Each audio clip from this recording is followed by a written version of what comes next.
Hoppy Feet is here again. Hey there, folks. I am the Mighty Plantain, and I have got a beer from Clown Shoes Brewing that I didn't think I was going to ever see again. This is their Hoppy Feet Black IPA. Now, this disappeared at one point, and it does say here Throwback Series. Hoppy Feet Black IPA, and here is, back in 2009, black IPAs were becoming a thing. Yeah, they should still be a thing because they're good. People weren't sure if they were delicious, diabolical, or dumb, so Greg Berman chose to launch Clown Shoes with one. The cadence was off on that, sorry. A 7% ABV IPA as black as ebony. That balanced, see, the cadence is still off. I'm having to read from the can. That balanced expressive West Coast hops with intense dark malts. It was absurd, but it was also amazing.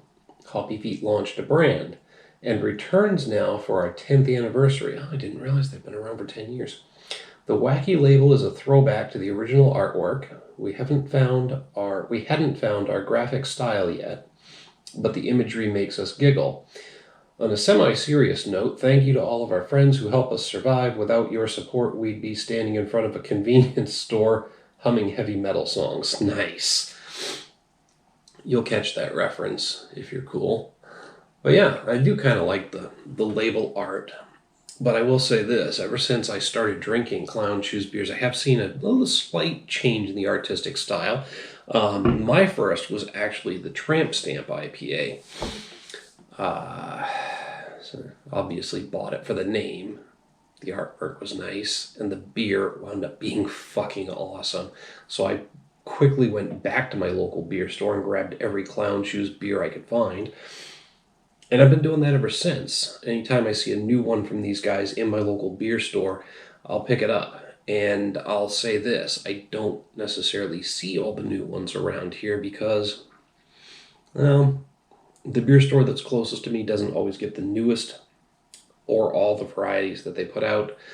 There's one a little further away that does seem to get more of them. And then, of course, they've been doing regional beers, etc. But the point is, I pick up any Clown Shoes beer that I can find.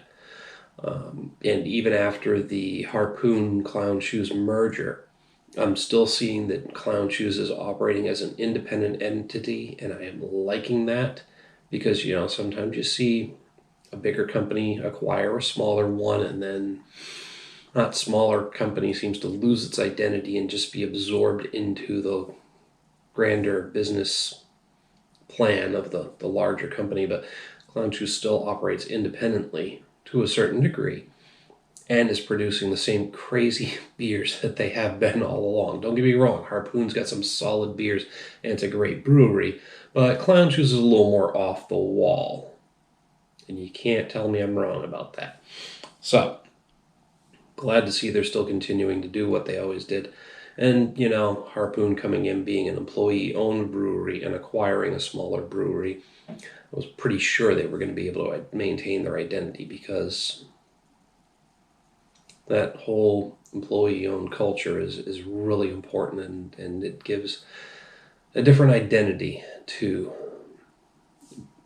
companies, and breweries especially seem to be perfectly suited for that employee or ESOP culture. ESOP, Employee Stock Ownership Program. Anyway, I don't want to get on a soapbox about that. We're going to look at Hoppy Feet Black IPA, which I'm so glad to see back in stores. All right, so I have to admit, the last time I had one of the iterations of Hoppy Feet, because there was Hoppy Feet, there was Hoppy Feet 2.0, and I think there was one or two other variations on it. But anyway, last time I had it was in the Big Bomber bottle. But I'm okay with the cans.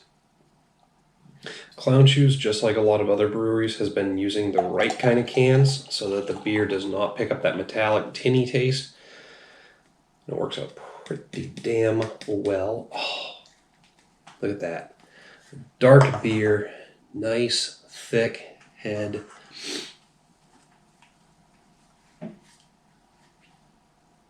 Let's get a closer look at it. There's no light coming up through that beer. That is nice and dark.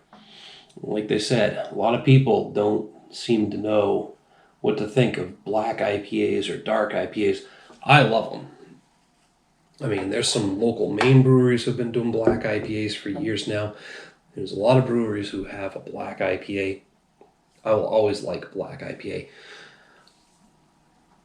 because it's the best of both worlds. It's a nice hoppy beer, but it also is like stouts and porters, has that nice, dark, rich malt character, and putting the two together is just fucking magical.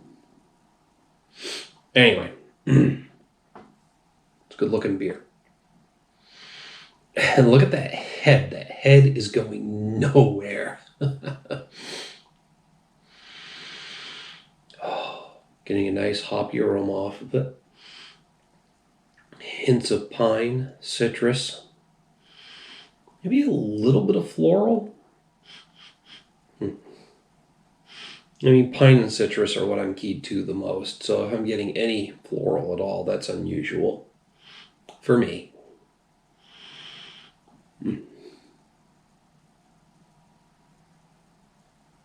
Definitely loving that hoppy aroma.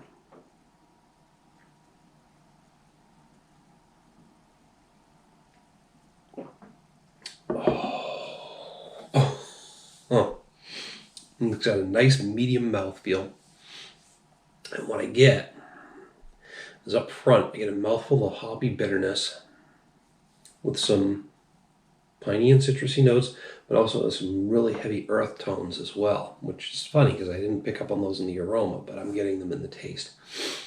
And then it fades to a nice, dark, roasty, malty, grainy flavor with a hint of coffee and maybe some chocolate. And then it comes back to this overall hoppy bitterness with pine, citrus, earthy, and floral. A little hint of that floral, just a hint of it though.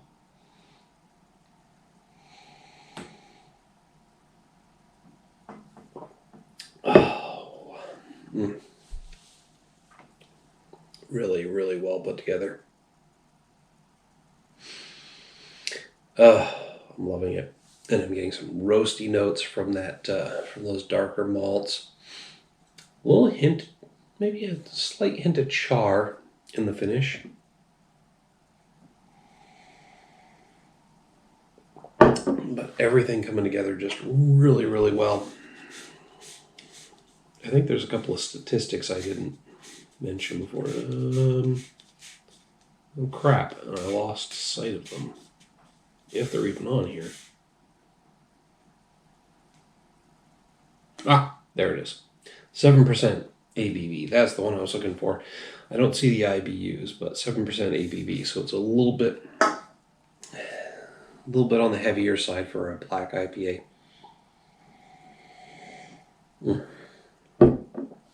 But again, overall, really well put together. Some of this may be the nostalgia, but I am putting this up at a 4.5 out of 5. It's a really well put together, great beer. It's just not blowing me away and giving me that wow reaction. Well, maybe I'm giving it some extra points for nostalgia, but I might be holding back a little bit by not going overboard on it. But again, 4.5 out of 5. It is a great beer. You should check it out. I hope they keep it out and that it's not just around for a limited time because I miss this beer. I love it. But that's just what I have to say about it. Yep, hit me up down in the comments, the email link down below. Love to hear what you have to say. While you're down there, don't forget to like and share the video. Make sure to subscribe to the channel. Until next time, welcome back, Hoppy Feet. Please keep making it. Cheers.